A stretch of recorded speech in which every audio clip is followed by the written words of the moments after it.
with every different subject, I just would have one thing would kind of come into my mind, and I would sort of, not one film, but like sort of one sort of idea of what it is this week is supposed to be about. So I was like, okay, conclusion to a semester of a film studies class. So I couldn't get away from the idea of class and school.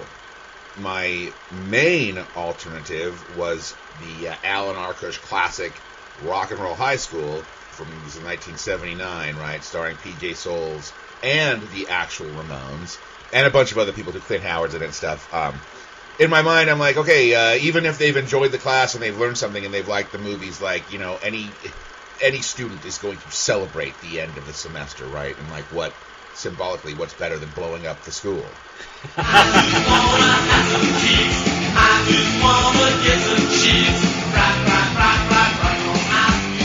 We've covered some heavy material this semester, this faux semester. You know, not all of it, but so it's like Rock and Roll High School, like you don't have to think too much about that one. And that's not an insult. But it's like, you know, it's just real straightforward, simple. It's really fun. Also, it has the most accurate feeling concert footage in any movie that has fake concert footage. When they get to that Ramones show and the Ramones are playing,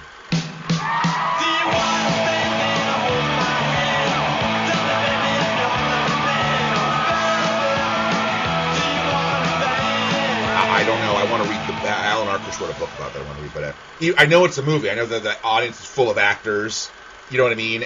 But it actually feels like it's a real show, which is kind of impressive to me. The Summer School, I thought of, which I've been a fan of since I was a kid. This school idea that you're promoting, it brings me to Dazed and Confused. Oh, okay, Final day where the older kids are going to paddle the younglings. Yes, that would have been a perfect desperate one. problem that was, because it's how I remember right. graduating from one level of school and knowing that the big kids who basically seem like giants right. and so menacing are in fact giants who are menacing. So it's a negative portrait of how school ends rather than a happy, go-lucky, good time. But that would have been perfect for this as well.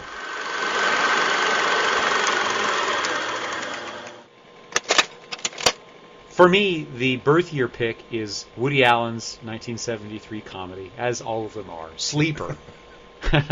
Because it was a massive hit. It's sort of Woody Allen in that kind of building classic phase where to a degree he could not really do wrong, and the subsequent tragedies of his personal life were not yet attached.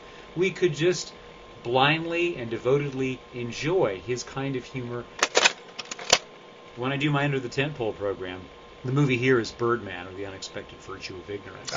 Which Michael Keaton should have absolutely won the Oscar for. I think that's probably right. We're probably going to look at his ongoing career and the fact that he's aging out of too many more active roles. It's not that he's a truly old man, but he's not a youngster, and there's a limit to how much time a career can last. His leading role parts are going to become dimmer.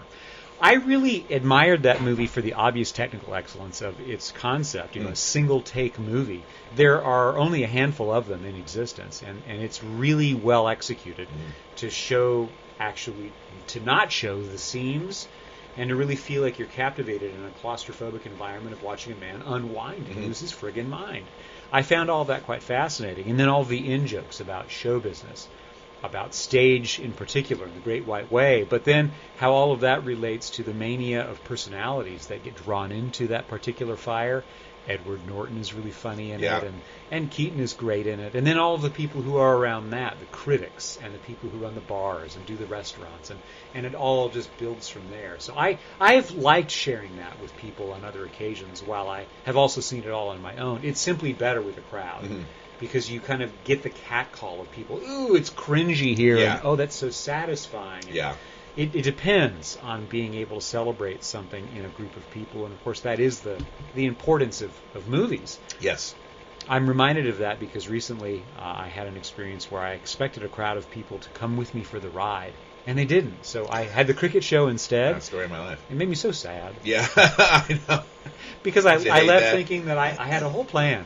And it was all building to this thing that just did not work. And I don't always know why that's the case. Yeah. But I have some field experience with Birdman that I know does. That's like when I showed my girlfriend The Night Porter.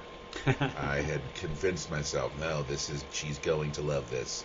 And I moved heaven and earth to have her see it, and then she was like, eh. So mid. Right. Boop boobity doo.